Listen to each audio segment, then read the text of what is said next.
And of course, no, proud po ako, nakapunta po ako dito sa inyong tablado. May, ano na tayo, atyensa na. Meron pa tayong bagatsing, mamaya nandito pa ang aking kaibigan na si Mayor Yorme Isko Moreno Dumaguso. Gusto ko lang pong ikwento sa inyo ang aming pagkakaibigan po ni Isko.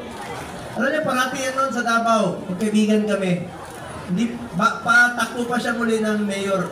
Kasama kami dyan, kumakain kami sa Lechon Kawali. Saan barangay yun? Dito. Kumakain kami noon sa kanto-kanto lang. Tuwing may nasusunugan, sinasamahan niya ako. Tuwing merong mga nabahaan, sinasamahan niya po ako. At naging kasama po kami kasi naging DSWD USEC po siya. So ang amin, kaibigan po kami. At isa lang po ang pakiusap ko sa kanya. Tulungan yung mga mahihirap nating kababayan. Huwag pong pabayaan. Magkakasama po tayo sa pagsiservisyo rito.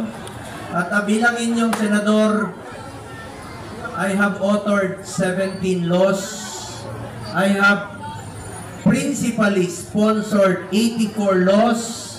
I have co-authored and co-sponsored 187 laws. At wala po akong absent sa Senado. Perfect po ang aking attendance sa Senado. Dahil sipag, pagseserbisyo, at pagmamalasakit po ang pwede kong ialay sa inyo. More serbisyo po.